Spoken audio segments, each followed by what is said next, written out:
प्रणाम। मैं आयुर्वेद रत्न सुरेंद्र शर्मा।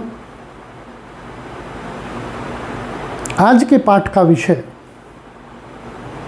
वृष लग्न की कुंडली में तृतीय भाव में 5 ग्रहों जिनमें सूर्य, केतु, बृहस्पति, शनि और चंद्रमा हैं, उनका एक साथ होने पर फल। हमने इन ग्रहों को यहाँ अंकित कर लिया है। अब हम अनुमान से इनके अंश अंकित करेंगे।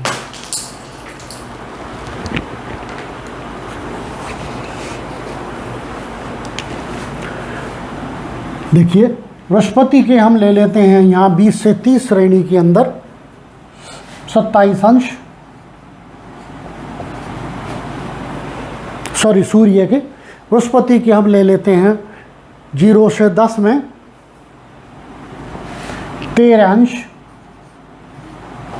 केतु के ले लेते हैं हम 10 से 20 अंश के अधीन 11 अंश।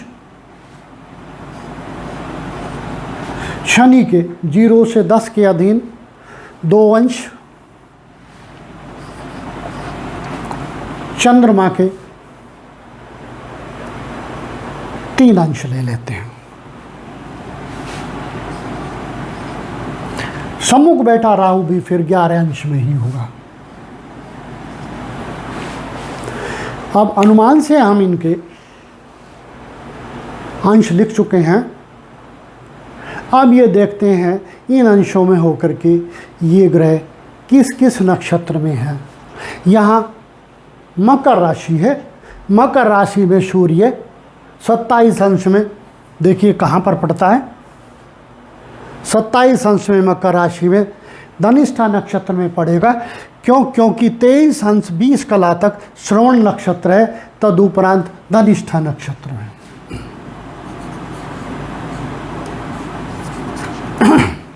बृहस्पति मकर राशि में 13 अंशों में, देखिए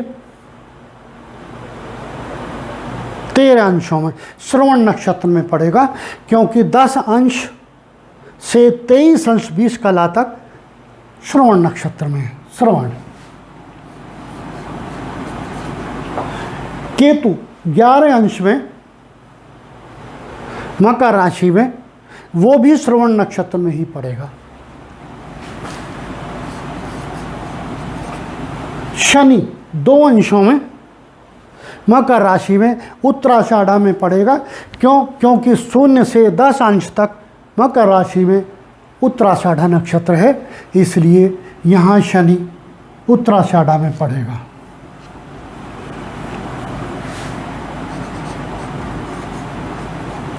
और चंद्रमा भी वहीं पर है, इसलिए चंद्रमा भी उत्तराषाढ़ा में पड़ेगा।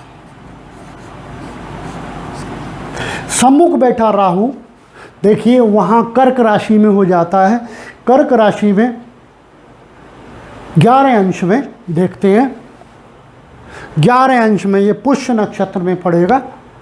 क्योंकि 3 अंश 20 कला से लेकर 16 अंश 40 कला तक वहाँ पर पुष्य नक्षत्र है।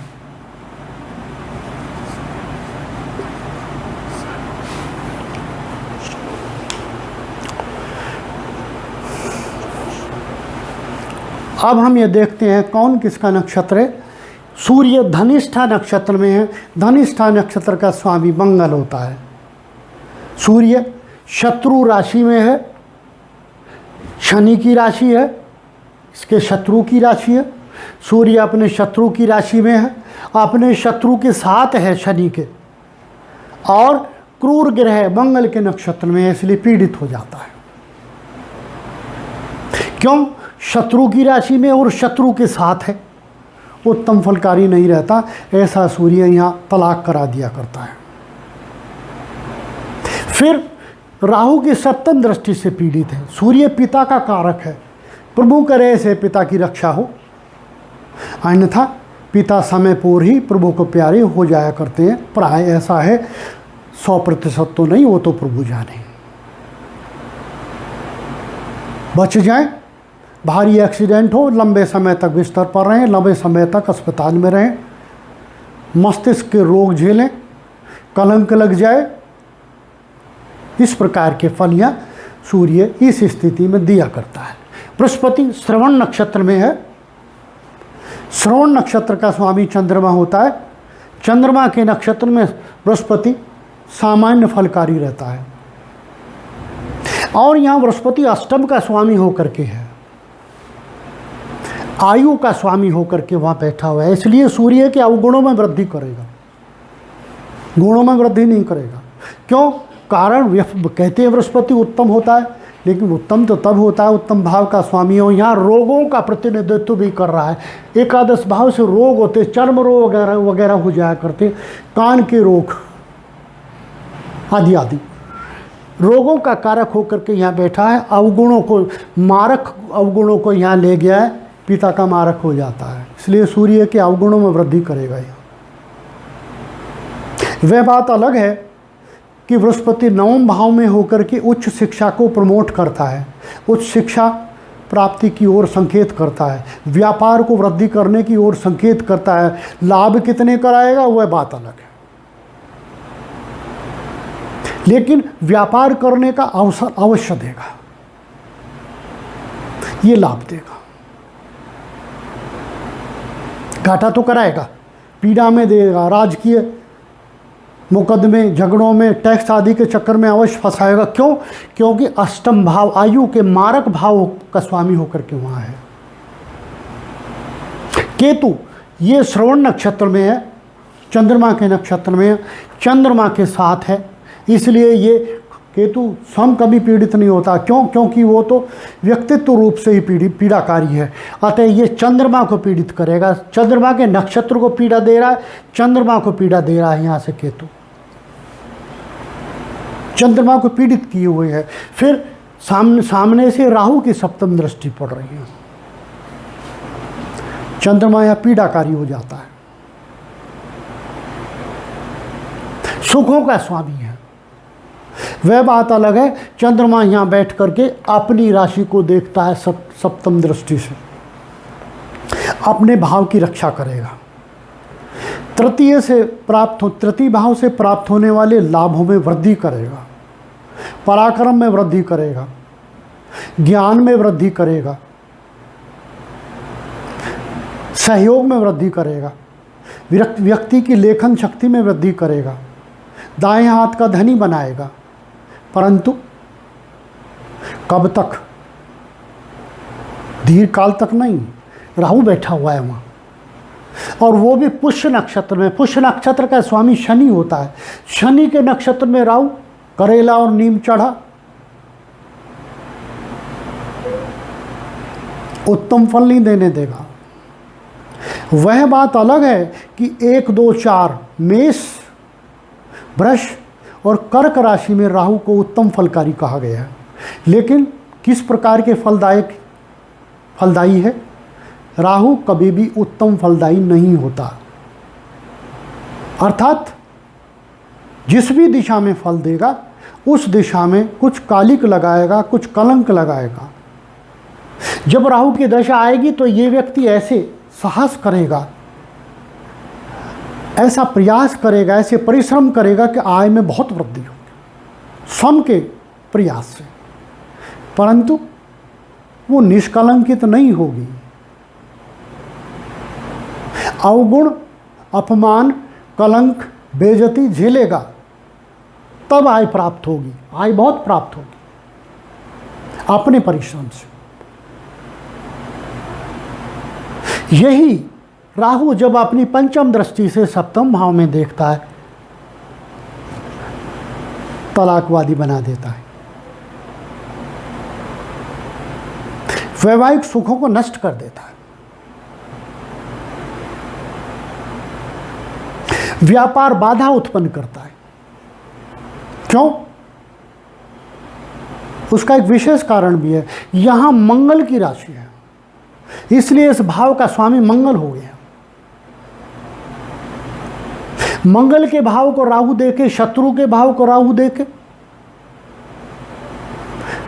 तो शत्रु के क्रूरता अवगुणों में वृद्धि कर दे।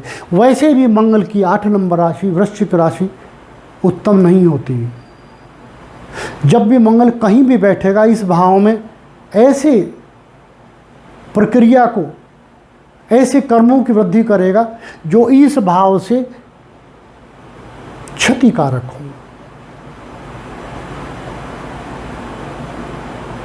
यही राहु जब यहाँ से बैठ करके अपनी नवम दृष्टि से एकादश भाव को देखेगा, तो वहाँ एकादश भाव में देखिए मीन राशि है, बृहस्पति की राशि है। लाभों में वृद्धि तो करेगा, लेकिन कब करेगा? जब इसकी महादशा होगी। प्रयास के फलों में वृद्धि करेगा, प्रयास के फलों से प्राप्त लाभ में वृद्धि करेगा, भाग्य से नहीं, स्वयं के पराक्रम से, स्वयं के परिश्रम से। उस प्रकार के लाभों में वृद्धि करेगा जो राहु से किए जाने वाले कर्म हैं, काले कर्म है, हेराफेरी के कर्म है, चीटिंग के कर्म है, उनसे लाभ कमाएगा। धोखे से धन कमाने के कर्म है, लाभ देगा, लेकिन स्वच्छ कर्म से नहीं देगा।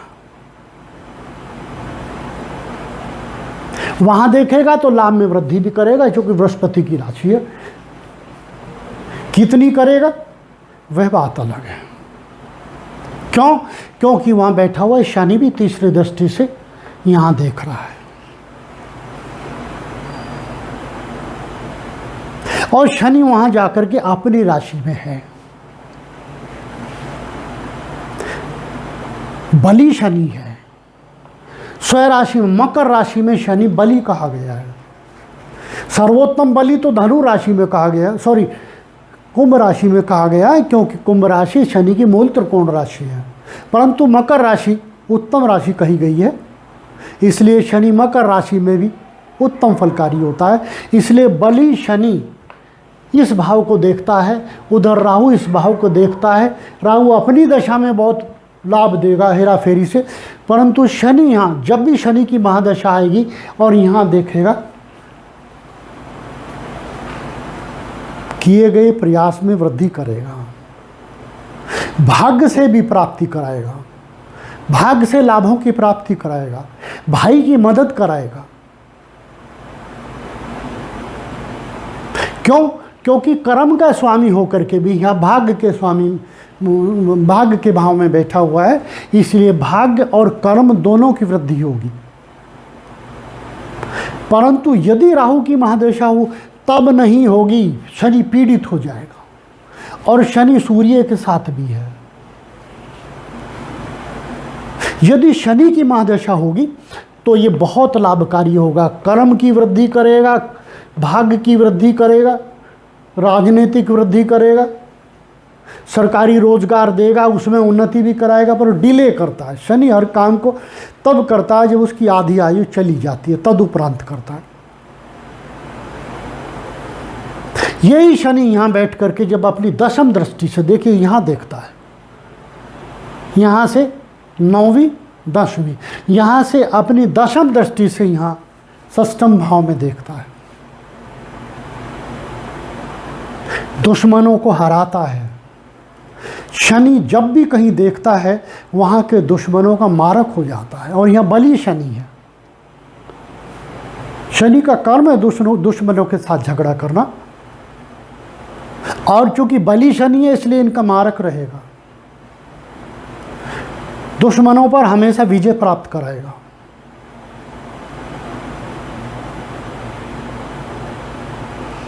परंतु रोग देगा, वात रोग देगा। वात रोग शरीर में कहाँ कहाँ पर होते हैं, किस किस प्रकार के होते हैं, ये आयुर्वेद का विषय, इन सबको यहाँ डिस्क्राइब नहीं किया जा सकता। वात पित्त कफ तीन ही रोगों में पूरे शरीर की क्रियाओं को विभाजित किया गया है, इसलिए वात रोग सैकड़ों किस्म के होते हैं। इसलिए वात से होने वाले जो भी रोग होंगे उन सब में वृद्धि करेगा। इसका स्वभाव वातकारी है, और ये रोगों का भाव है, इसलिए वात से होने वाले रोगों में वृद्धि करेगा। वात को लोग सामान्य बाय से मान लेते हैं, जिसे व्यावहारिक में बाय कहते हैं। बाय एक अलग विषय है। व्यावहारिक रोग, कहीं दर्द लेने लगे, जोड़ों में दर्द लेने लगे, उसे लोग बाय कहते हैं, लेकिन वो है वात से ही।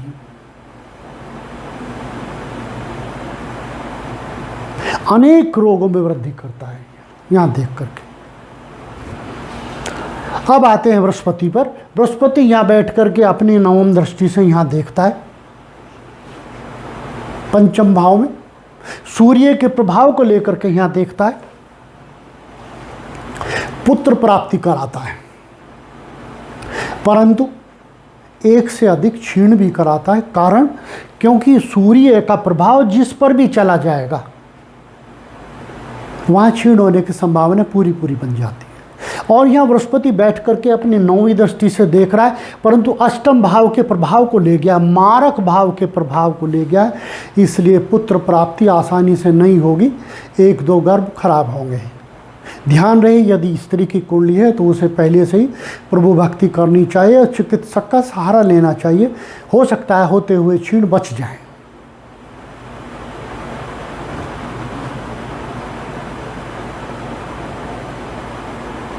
फिर यहाँ बैठा हुआ शनि अपनी तीसरी दृष्टि से यहाँ देखता है तो 7वीं दृष्टि से तृतीय भाव में देखता है। जब 7वीं दृष्टि से तृतीय भाव में देखता है, वहाँ पहले से राहु बैठा हुआ है, जिस भाव में राहु और शनि का प्रभाव हो जाए उस भाव से अनेक प्रकार के रोग प्राप्त हुआ करते हैं और वहाँ से होने वाली वृद्धि अटकाव पाती है। इसलिए इस व्यक्ति को जो साहस मिलेगा पराक्रम करने का तब मिलेगा जब आयु काफ़ी बढ़ चुकी होगी। यदि शनि की महादशा आ जाए तो शनि या सप्तम दृष्टि से पराक्रम भाव को देखेगा, बलि कर देगा इस तृतीय भाव को, अर्थात तृतीय भाव की पीड़ा को बलि कर देगा, शीघ्र कष्ट देगा।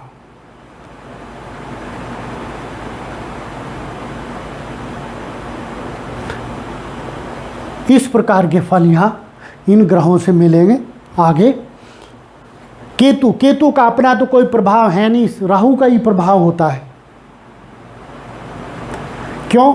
या तो राहु का फल प्रभाव हम कंसीडर करें या केतु का, दोनों एक साथ नहीं है। राहु फलकारी होगा तो केतु हानिकारक, केतु हानिकारक होता राहु लाभकारी। लेकिन मेरे मतानुसार राहु कभी भी लाभकारी नहीं है। केतु उसकी टेल है, केतु ने तो उसके टेल के चिपक के रहना है। केतु कर्मकारी को विशेष नहीं है, वो जिसके साथ बैठता है उसके गुण अवगुणों में वृद्धि कर देता है। यहाँ बैठा हुआ है तो सूर्य को दाग लगा देगा। शनि यहाँ उत्तराषाढ़ा नक्षत्र में, सूर्य के नक्षत्र में, सूर्य के साथ है तो सूर्य को पीड़ा ही दे रहा है। चंद्रमा स्वयं उत्तराषाढ़ा नक्षत्र में, सूर्य के नक्षत्र में, सूर्य के साथ है, ऐसा मानेंगे लोग चंद्रमा अस्त हो गया, सूर्य के साथ है। परंतु दूरी बहुत है, एक ही राशि में तो है लेकिन दूरी बहुत है। वो प्रारंभिक अंशों में, ये अंतिम अंशों में है। इसका प्रभाव आगे की तरफ जा रहा है, इसका प्रभाव प्रारंभिक अवस्था में, दूरी बहुत है। 27 में से 3 अंश को अगर हम घटाएं 24 अंश बचते हैं। इसलिए एक राशि में होते हुए भी पीड़ा में कमी है।